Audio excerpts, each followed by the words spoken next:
Gym বিসমিল্লাহির রহমান রহিম। আল্লাহ রহমান রহিমের নামের সঙ্গে আপনাদের সকলের মঙ্গল কামনা করে আপনাদের প্রিয় অনুষ্ঠান, সাপ্তাহিক অনুষ্ঠান মাসাইল জিন্দেগি বাংলায় আমি রওশন আলী নাশাদ আপনাদের সকলকে স্বাগতম জানাই। আশা করি আপনারা সবাই ভালো আছেন এবং সুস্থ আছেন। প্রশ্নের সংখ্যা বেশি হওয়ার জন্য বিনা কোনো ভূমিকায় সরাসরি অনুষ্ঠান শুরু করতে চাই। সুতরাং আসুন আপনাদের প্রশ্নের উত্তর কোরআন ও হাদিস ও আহলে বাইত আলাইহিমুসসালামের শিক্ষার আলোকে নেওয়ার জন্য আমাদের সকলের প্রিয়, জনপ্রিয় এবং জ্ঞানী আলিমে দ্বীন জনাব মাওলানা শেখ সাবির রেজা সাহেব কিবলাকে স্বাগতম জানাই এবং বিনা কোনো ভূমিকায় অনুষ্ঠান শুরু করি। আসসালামু আলাইকুম ওয়া রাহমাতুল্লাহি ওয়া বারাকাতুহু। মাওলানা সাহেব। ওয়ালাইকুম আসসালাম ওয়া রাহমাতুল্লাহি ওয়া বারাকাতুহু। মাওলানা সাহেব, আশা করি আপনি আমাদের সকল ভাই বোনের দোয়ায় ভালো আছেন এবং সুস্থ আছেন। আলহামদুলিল্লাহ, শুকরিল্লাহ। রশন ভাই, আপনি কেমন আছেন? আলহামদুলিল্লাহ, আপনার দোয়া আছে এবং সঙ্গে আমাদের ভাই বোন সকলেরও দোয়া আছে। তো দর্শকবৃন্দ, আসুন অনুষ্ঠান শুরু করি। সর্বপ্রথম অডিও মেসেজ প্লে করি, দেখি শুনি কোথা থেকে কে কি জানার ইচ্ছুক বা কার কি প্রশ্ন। আসসালামু আলাইকুম, আমি আসাম খুটা বাগরা থেকে মীর হুসাইন বলছি। মৌলানা সাহেব, আমি মাসালে জিন্দিগিতে জানতে চাচ্ছি সূরা নিসা আয়াত নাম্বার 41 এই বিষয়ে বিস্তারিতভাবে জানাবেন। ওয়ালাইকুম আসসালাম ওয়া রাহমাতুল্লাহি ওয়া বারাকাতুহু। প্রশ্নের মাধ্যমে মাসাইল জিন্দেগি বাংলা অনুষ্ঠানকে সহযোগিতা করার জন্য আমি আপনার ধন্যবাদ জানাই। ওয়ালাইকুম আসসালাম ওয়া রাহমাতুল্লাহি ওয়া বারাকাতুহু। আমার প্রিয় ভাই মীর হোসেন সাহেব, আপনি ভয়েসমেল করেছেন। আপনি সূরা নিসার আয়াত নম্বর 41-এর ব্যাখ্যা জানতে চেয়েছেন। তো আয়াত নম্বর 41 এবং তার ব্যাখ্যা আয়াত নম্বর 42-এর মধ্যে আছে। আয়াত নম্বর 41 হচ্ছে, বিসমিল্লাহির রহমানির রহিম, ফাকাইফা ইযা জি'না মিন কুল্লি উম্মাতিন বিশাহিদিন ওয়া জি'না বিকা আলা হাউলাই শাহিদা। এখানে আল্লাহ রাব্বুল আলামিনের ইরশাদ হচ্ছে, কিয়ামতের দিনে সমস্ত নবী নিজের উম্মতের সাক্ষী হয়ে আসবেন, বা সমস্ত নবীকে তার উম্মতের জন্য সাক্ষী করা হবে। কিন্তু আমাদের নবীকে বলা হচ্ছে আপনাকে সমস্ত নবীর উম্মতের উপরে বা সমস্ত নবীর উপরে সাক্ষী করা হবে, কেননা উনি সৈয়দুল মুরসালিন ছিলেন, খাতিমুন নবীন ছিলেন। তো সমস্ত নবী এবং সমস্ত নবীর উম্মতের উপরে ওনাকে সাক্ষী করা হবে। ইয়াউমাইদিন ইয়াওয়াদ্দুল্লাযিনা কাফারু ওয়া আসাউর রাসূলা লাউ তুসওয়া বিহিমুল আরদা ওয়ালা ইয়াকতুমুনাল্লাহ হাদিসান। ওই দিনে যারা কুফর এখতিয়ার করেছিল, মানে নবীর কথা মানেনি, যেদিন নবী সমস্ত উম্মত বা উম্মতের নবীদের উপরে সাক্ষী হবেন, সেই দিনের সম্পর্কে বলা হচ্ছে প্রিয় নবীকে যারা মানেনি এবং নবীর হুকুমকে অমান্য করেছিল, তারা আল্লাহর কাছে প্রার্থনা করবে, যদি জমিন সমতুল্য হয়ে যায়, সমান হয়ে যায়, আর আমাদের কোনো কথা যদি গোপন না থাকে, তো আজ আমরা নবীর সামনে, নবীর উম্মতের সামনে, পুরো বিশ্ব জগতের সামনে লজ্জিত হব। এটা কাদের জন্য জানেন? যারা নবীর সঙ্গে থেকেও নবীর কথা মানেনি। এমন অনেক সাহাবারা ছিল যার প্রমাণ কোরআনের আয়াতের মধ্যে আল্লাহ রাব্বুল আলামিন নিজেই উল্লেখ করেছেন, ইনকালাবতুম আলা আকাবিকুম, অর্থাৎ নবীর পরে তারা নবীর দিনকে ছেড়ে পূর্বপুরুষদের দিনের দিকে ফিরে গিয়েছিল। তাই আল্লাহ রাব্বুল আলামিন নিজের নবীকে বলবেন, আপনি জানেন না আপনার পিছনে এরা কি করছিল, কি করেছিল, বা কিভাবে পরিবর্তন হয়ে গিয়েছিল। তাই এই আয়াত তাদের জন্যে যারা নবীর জীবনে থেকে, নবীর থেকে সরাসরি জেনে মেনে শুনেও নবী করিম সাল্লাল্লাহু আলাইহি ওয়াসাল্লামের পরে তার উপরে আমল করেনি। ইন্নী তারিকুন ফিকুম সাকালাইন কিতাবাল্লাহি ওয়া ইতরাতি আহলি বাইতি মা ইন তামাসসাকতুম বিহিমা লান তাদিল্লু বাদি ওয়া লান ইফতারিকা হাত্তা ইয়ারদা আলাইয়াল হাউজ। এই হাদিসুস সাকলাইন সবচেয়ে সুন্দর প্রমাণ তাদের জন্য যারা নবীর পরে কোরআন ও আহলে বাইতকে ছেড়ে দিয়েছে। তাদেরকে আল্লাহ জিজ্ঞাসা করবে, তোমাদের নবী কি তোমাদেরকে শেষ সময় এই ওসিয়ত করেনি? বলো কেন নবীর কথা মানোনি? ওখানে নবী করিম সাল্লাল্লাহু আলাইহি সাল্লাম স্বয়ং নিজে সাক্ষী দেবেন, আল্লাহ, এই আমার উম্মতিরা ছিল যারা আমার সঙ্গে তো ছিল, কিন্তু অন্তর থেকে আমাকে মানেনি, আমাকে স্মরণ করেনি। আর আল্লাহ তার সাক্ষী দিয়েছে সূরা তওবা আয়াত নম্বর 101।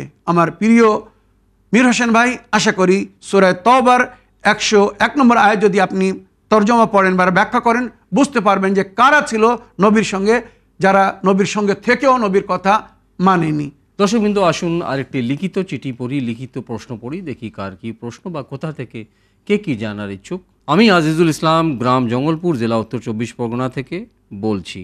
সালামুন আলাইকুম ওয়া রাহমাতুল্লাহি ওয়া বারাকাতুহু। মৌলানা সাহেব, আমার প্রশ্ন হচ্ছে মুকাসসির কি এবং কারা, দয়া করে একটু বলবেন প্লিজ।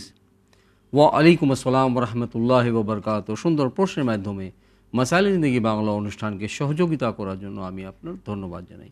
মৌলানা সাহেব, নিয়মিত দর্শক, প্রশ্ন হচ্ছে মুকাসসির কি এবং কারা, কেন বলা হয়? ওয়ালাইকুম আসসালাম ওয়া রাহমাতুল্লাহি ওয়া বারাকাতুহু। আমার প্রিয় ভাই আজিজুল ইসলাম সাহেব, আপনি সুন্দর একটি বিষয় জানার জন্য প্রশ্ন রেখেছেন। আপনি মুকাসসির এবং মুকাসসির কারা এ বিষয়ে জানতে চাচ্ছেন। মুকাসসির আরবি শব্দ, এর অর্থ হচ্ছে যারা কারোর সম্মানকে আঘাত করে, কাউকে নিচু করে দেখায়। ঠিক। আর ফিক শাস্ত্রে বা আমাদের শরীয়তের ভাষায় বলা হচ্ছে মুকাসসিরিন বা মুকাসসির ওই সমস্ত ব্যক্তিদেরকে বলা হয় যারা আহলে বায়াতের সঙ্গে শত্রুতা রাখে, দুশমানি রাখে, আর আহলে বায়াতের সম্মানকে আঘাত করে, আহলে বায়াতকে নিচু করে দেখানোর চেষ্টা করছে। এরা সবাই আল্লাহ রসুলের নজরে মুকাসসির। আর এদের সাজা বড় কঠিন রাখা হয়েছে। মনে রাখবেন, নবী করিম সাল্লাল্লাহু আলাইহি ওয়াসাল্লাম নিজের আহলে বায়াতের যে ফজিলত বয়ান করে গেছেন, আমার মনে হয় বিশ্বজগতে এই দুনিয়ার সৃষ্টিতে কারোর সম্পর্কে এত সম্মানিত বাক্য কোনো নবী ব্যবহার করেননি।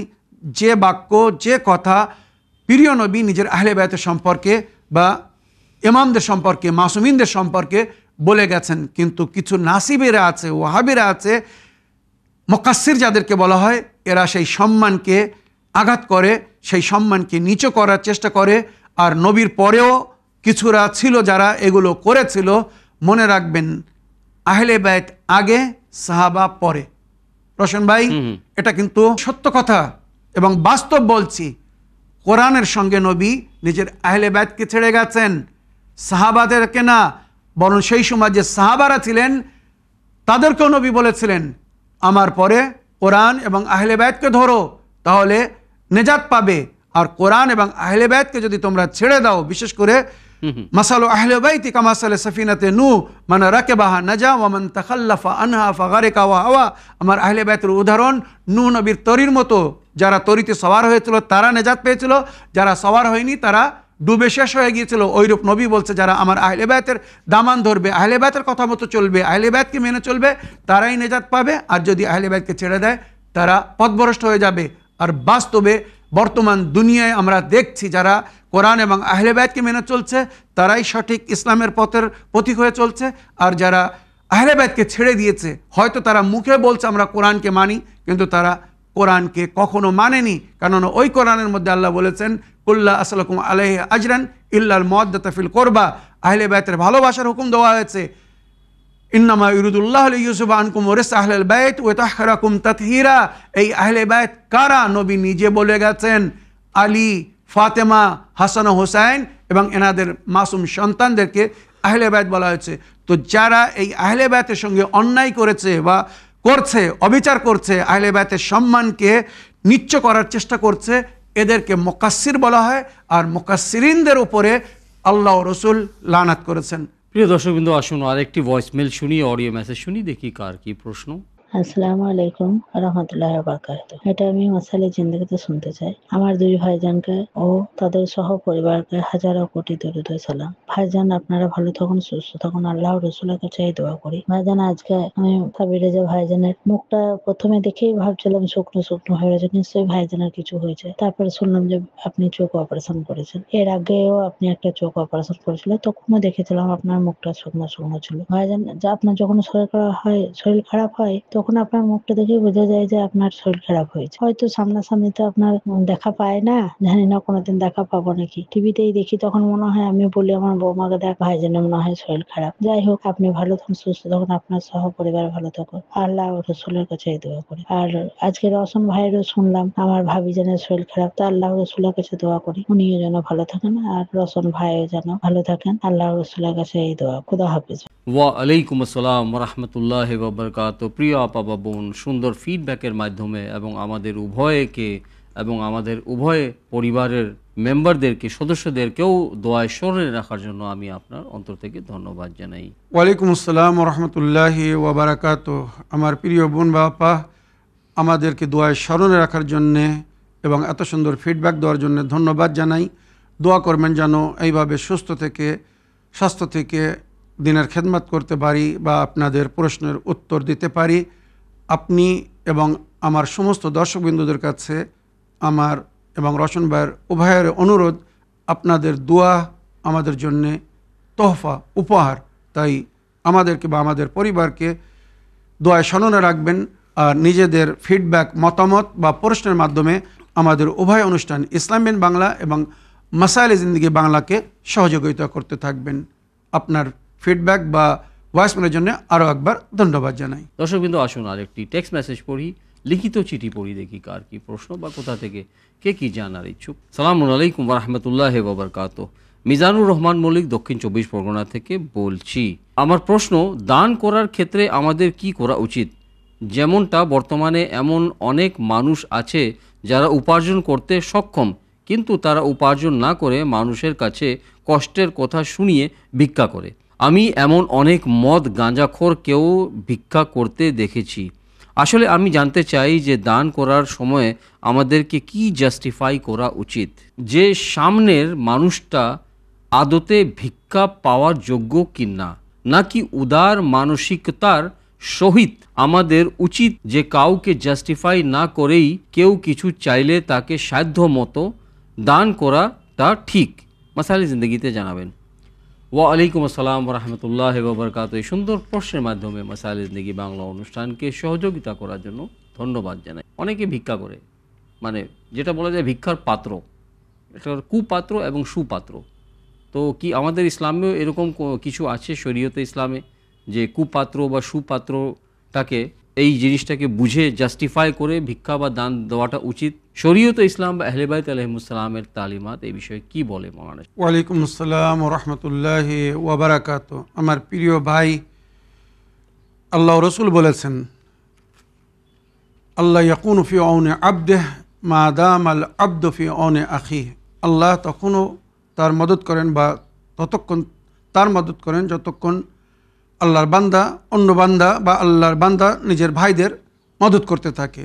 তবে এ বিষয়ে নবী এবং নবীর আহলে বাইত যেটা ব্যাখ্যা করে বলেছেন, যে কেউ আসলে আর কিছু দাবি করলে আপনি দিয়ে দিলেন না।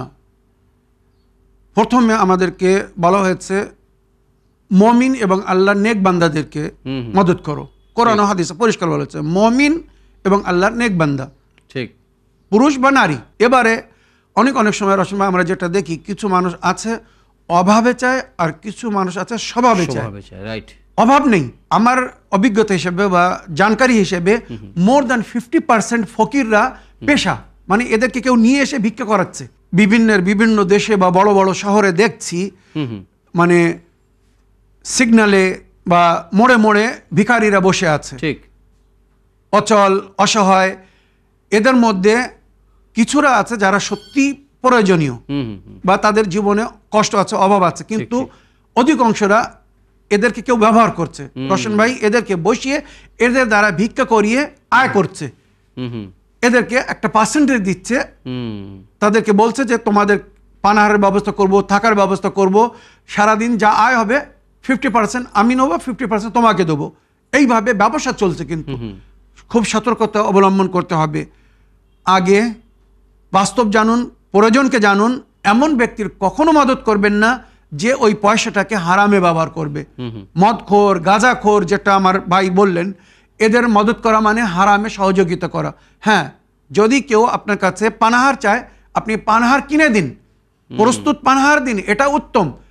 খাদ্য কাউকে দেওয়া যাবে, যে কোনো প্রয়োজনীয় ব্যক্তিকে খাদ্য দেওয়া যাবে, পশু পাখিকেও খাদ্য দিতে বলা হয়েছে, কোনো অসুবিধা নেই। কিন্তু আপনি যদি দেখেন যে এই মানুষটা আমার কাছে খাওয়ার জন্য পয়সা চাচ্ছে, এবারে আপনার মনে হচ্ছে যে এ হয়তো সবার কাছ থেকে এই বলেই পয়সা নিচ্ছে, আর একজনের পয়সা খাবে আর বাকি পয়সাটা হয়তো সে মদ খাবে, গাঁজা খাবে, তো হারাম।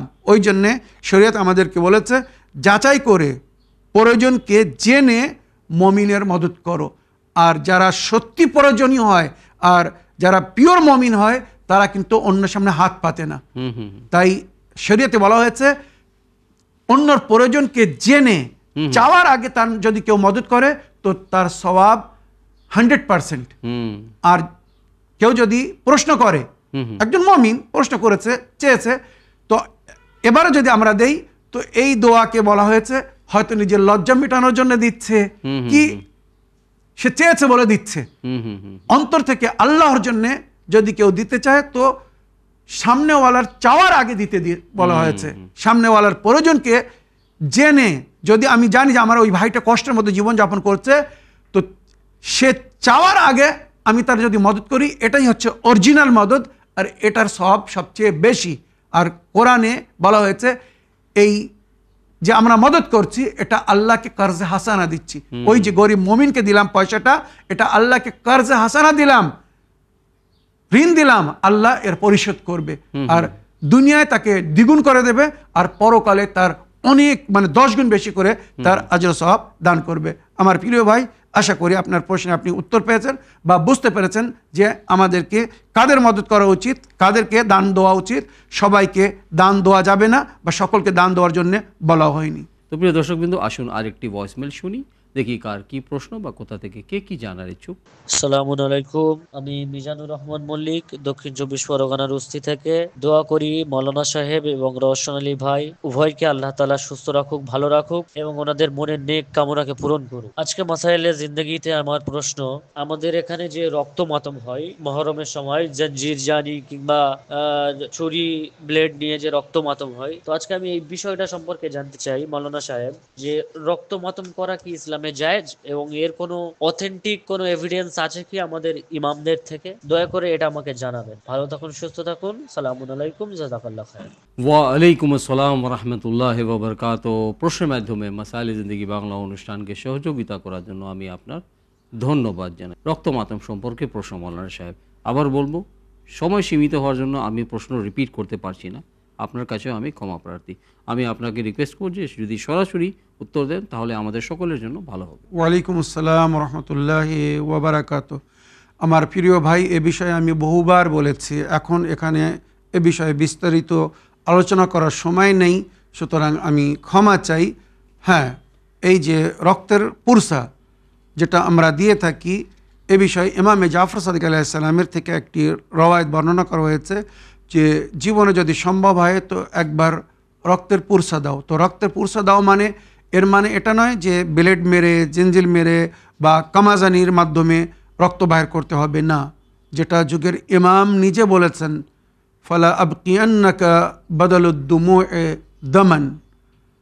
মনে রাখবেন, যখন কেউ অস্ত্রপাত করে বা কোনো বিষয় নিয়ে যদি কাঁদতে থাকে তো একসময় চোখের পানি শুকিয়ে যায়, তখন যদি প্রেশারাইজ করে জোর করে কাঁদে তো চোখ দিয়ে তখন লাল পানি বাহির হয়, তারপরে তাজা রক্ত বাহির হয়।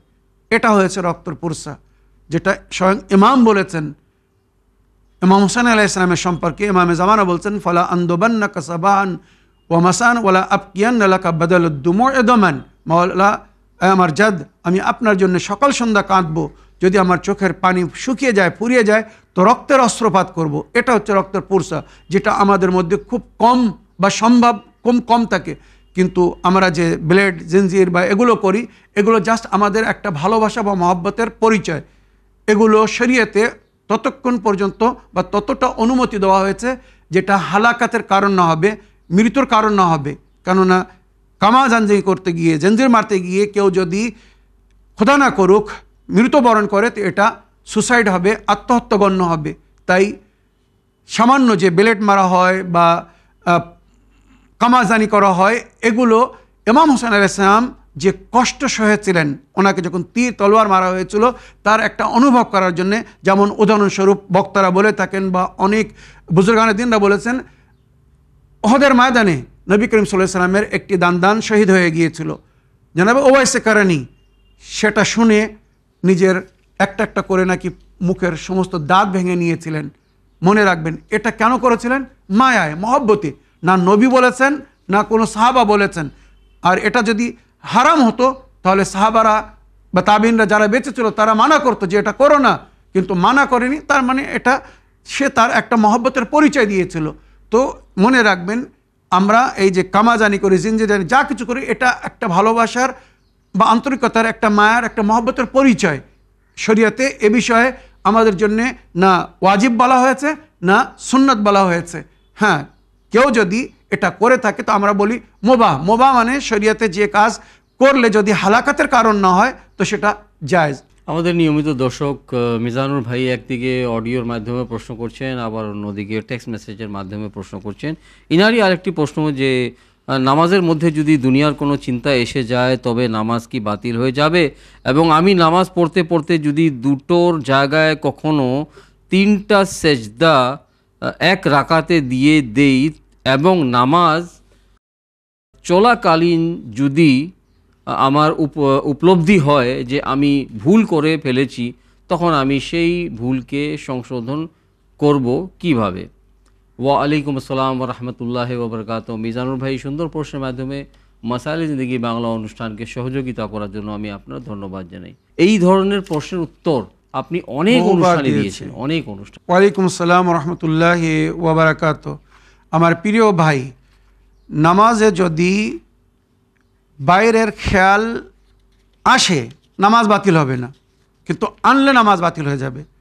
অনেকে আছে রশন ভাই, নামাজ পড়ার সময় হুম জমাতে নামাজ পড়ছে, হুম জানে যে ইমাম সাহেব রুকু করবেন, সেজদা করবেন, জি তো নিজেদের ধ্যান মন কান নামাজের দিকে না দিয়ে হুম হুম নামাজের পরে কোথায় যাব, কি করব, কি কাজ বাকি আছে, planning করছে। পুরো প্ল্যানিং মানে নামাজের অবস্থা করতে থাকে, ডিল করতে থাকে, বাজারে গিয়ে কেনাকাটি করতে থাকে, নামাজের শেষ তাদের ডিলও শেষ। এটা শরীয়ত বলেছে যদি ওই সময় তোমাকে কেউ জিজ্ঞেস করে তুমি কি করছো, তো তোমার মুখ দিয়ে হয়তো বাড়িয়ে যাবে, ও আমি তো কেনাকাটি করছি, হুম কারোর সঙ্গে কথা বলছি, এটা নামাজ বাতিল করে দেবে। হ্যাঁ, খোদা না করুক যদি নামাজের অবস্থায় যেমন শয়তান আক্রমণ করে, মানুষের মনকে এদিক ওদিক ঘুরিয়ে দেওয়ার চেষ্টা করে, তো যদি কোনো চিন্তা আসে সঙ্গে সঙ্গে সেখান থেকে বাইরে আসার চেষ্টা করতে হবে। আর ওই দুশ্চিন্তার কারণে বা নামাজের সময় যখন নামাজে মন থাকে না, তখন এই ধরনের ভুল হয় যে আমি কটা সেজদা করেছি বা এটা কোন রেখাতে আমি নামাজ পড়ছি। তো এর জন্য সংশোধন আছে। রেখাতে যদি ভুল হয় তো এর জন্য নামাজে এহতিয়াত পড়তে বলা হয়েছে, আর সেজদা যদি বেশি কম হয় তো এর জন্যে সেজদায় সহু করতে বলা হয়েছে।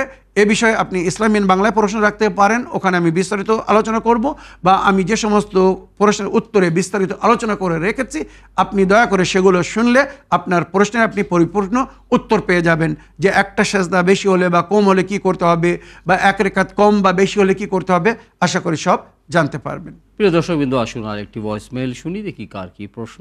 আসসালামু আলাইকুম, আমি মিজানুর রহমান মল্লিক, দক্ষিণ 24 পরগনার উস্তি থেকে। দোয়া করছি আল্লাহ তাআলা রওশন আলী সাহেব এবং প্রিয় মৌলানা সাহেবকে ভালো রাখুক, সুস্থ রাখুক এবং ওনাদের মনের নেক আশা কামনাকে পূরণ করুক। আজকের মাসাইলে জিন্দেগির পর্বে আমি জানতে ইচ্ছুক অজু ভঙ্গের কারণগুলি কি কি এবং আয়না দেখলে কি অজু ভেঙে যায়, এ সম্পর্কে একটু আমাকে জানাবেন। ভালো থাকুন, সুস্থ থাকুন, খুদা হাফেজ, ফি আমানিল্লাহ।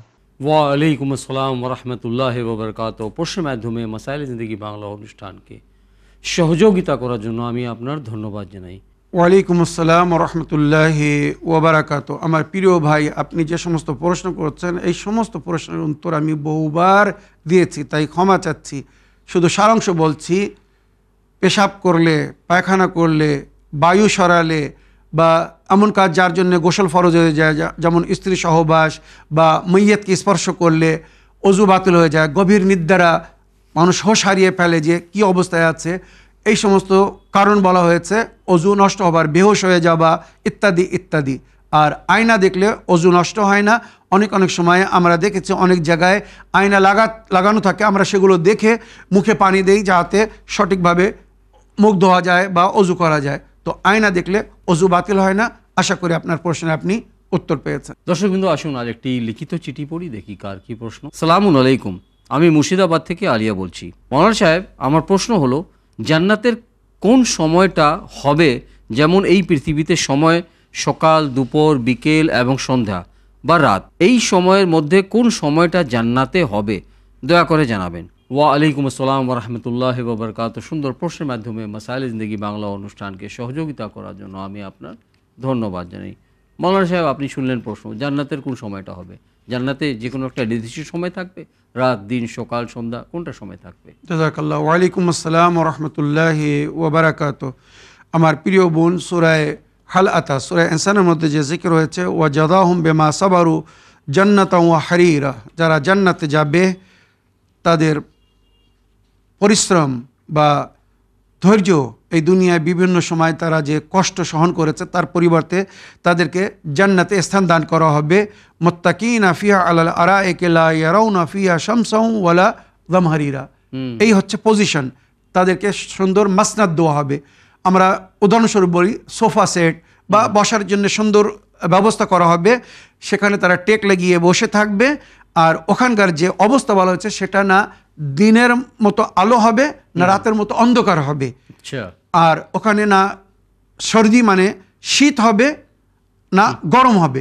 হ্যাঁ, দিনের বেলা রশন ভাই এটাকে কোরআনের আয়াতের মধ্যে বলা হয়েছে বা হাদিসের মধ্যে, দিনের বেলা সূর্যের সামনে যখন মেঘ এসে যায় তো কেমন একটা শান্তিপূর্ণ ছায়া আসে, ঠান্ডা হয়, দেখতে সুন্দর লাগে। সূর্য কিন্তু দেখা যায় না, সূর্যের সরাসরি আলো বা তাপ পায় না, কিন্তু মানুষ ঠান্ডা বা একটা শান্তির অনুভব করে।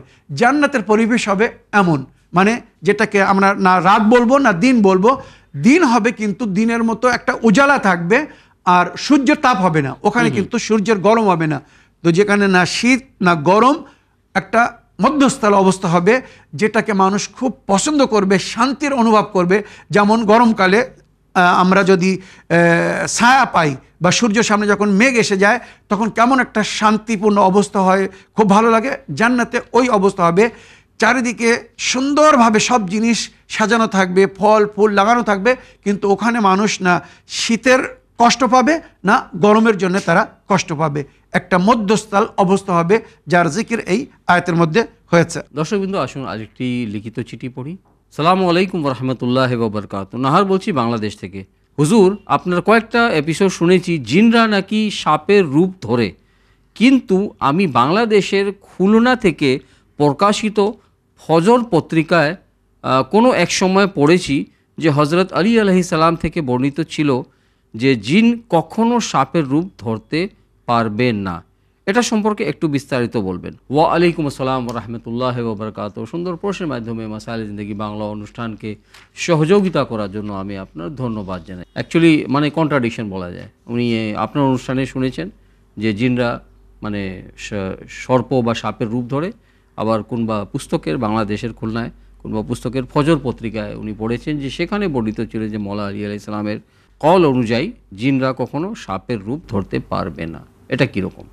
ওয়ালাইকুম আসসালাম রহমতুল্লাহি ওয়াবারাকাত। আমার প্রিয় বোন, বুজুর্গানে দিন, আরেফিন বা আহলে বায়তের রওয়ায়াতের মধ্যে যেটা আমরা পেয়েছি সেটা হচ্ছে শায়াতিন মিনাল জিন।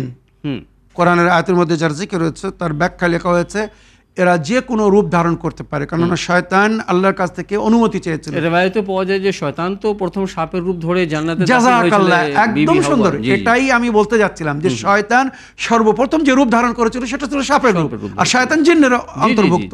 তো ওই যে রওয়ায়াতটা আপনি মাওলা আলী আলাইহিস সালামের রওয়ায়াত বলছেন, আমি কোথাও এমন রওয়ায়াত পড়িনি যে মাওলা আলী আলাইহিস সালাম বলেছেন জিন সাপের রূপ ধারণ করতে পারে না, যেখানে প্রথম ঘটনায় আমরা দেখছি যে শয়তান সাপের রূপ ধারণ করে গিয়েছিল। ঠিক একদম রাইট আপনি বলেছেন। এবং এটার কি গ্যারান্টি আছে যে উনি জুন পত্রিকার প্রকাশিত পুস্তকের কথা বলছেন, সেখানে যে মওলা আলী আলাইহিস সালামের কথা বলা হয়েছে, যে মওলা আলী আলাইহিস সালাম বলেছেন যে সাপরা মানে জিনরা কখনো সাপের রূপ বা সর্পের রূপ ধারণ করতে পারবে না, এটার কি গ্যারান্টি আছে যে মওলা আলী আলাইহিস সালামের হাদিস ওটা?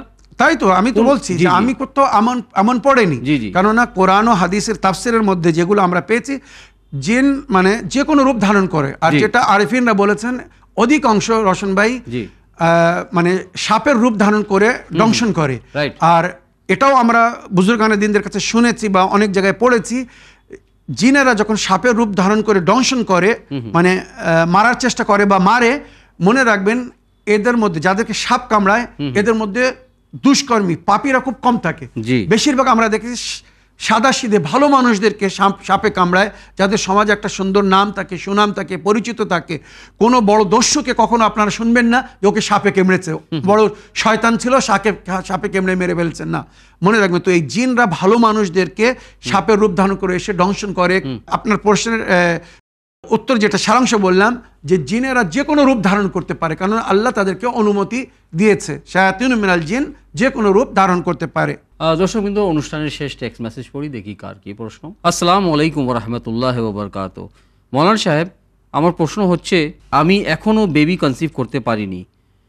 একবার কনসিভ হয়েছিল কিন্তু নষ্ট হয়ে গেছে।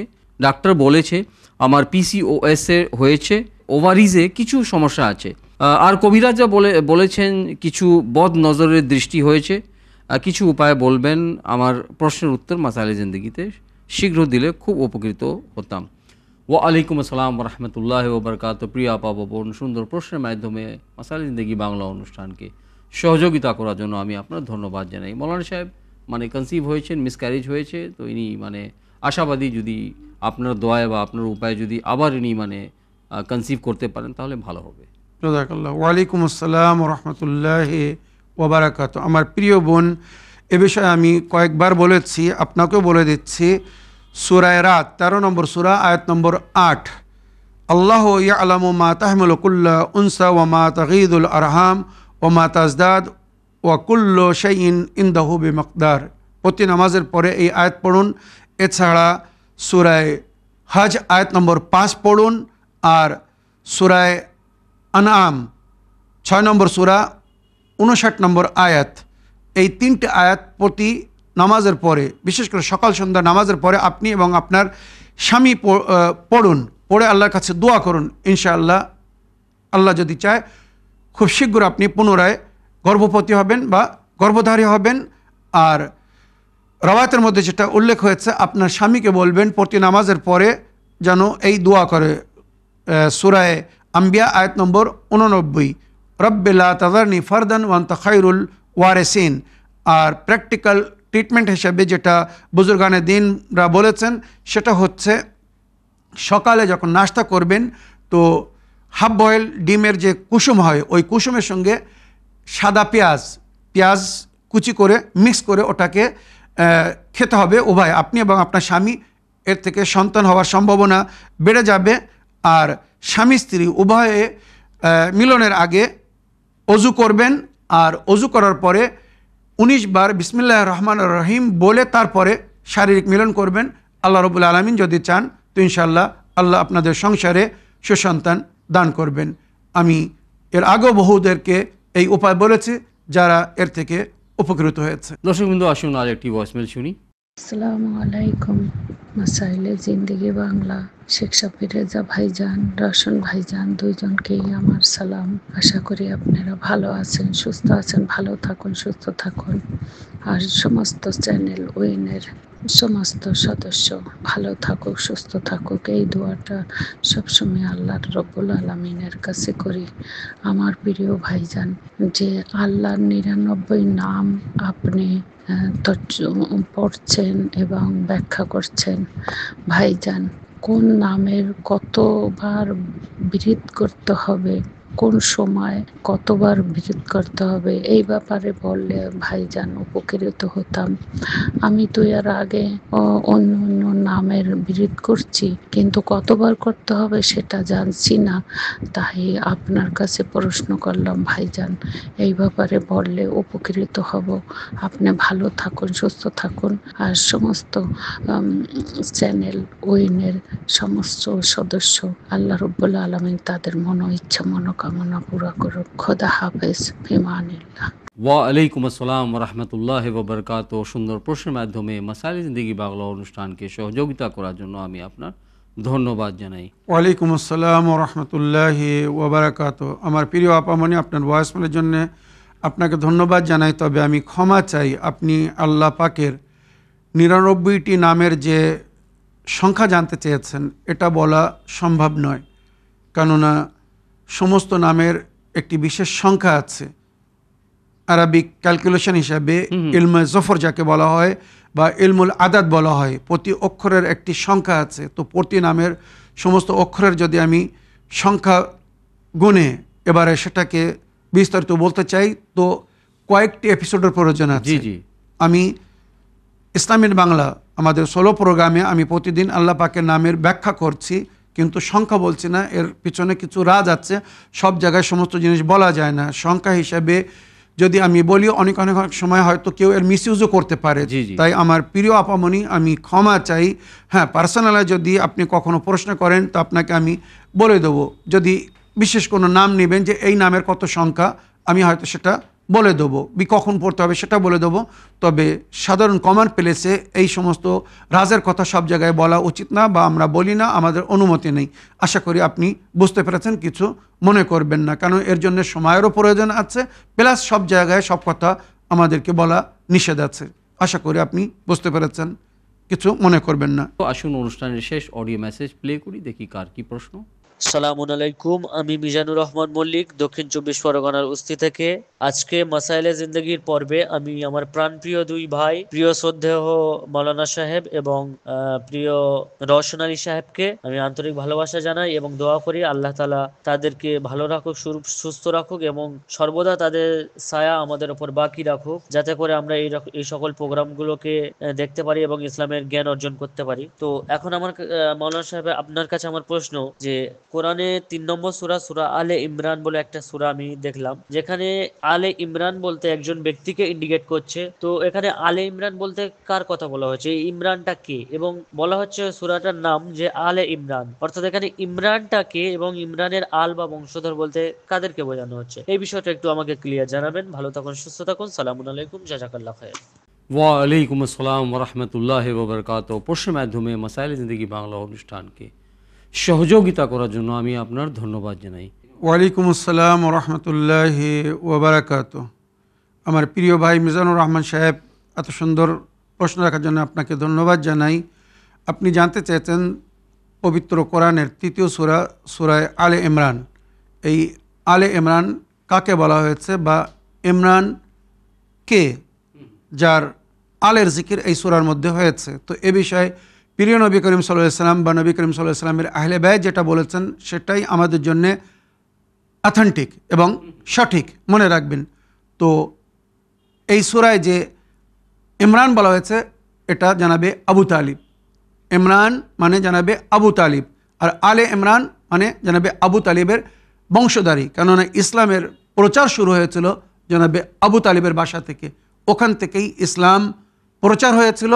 আর ইসলামের রক্ষার স্বার্থে যার বংশধারীরা জীবন দান দিয়েছে, সমস্ত কুরবানি দিয়েছে, আজ এই ইসলাম যা আমরা পালন করছি, মনে রাখবেন আবু তালিবের বংশধারী, আবু তালিবের সন্তানরা, আবু তালিবের আওলাদ যদি এই কুরবানি না দিত, এই ইসলাম আমাদের কাছে পৌঁছতো না বা বেঁচেও থাকতো না।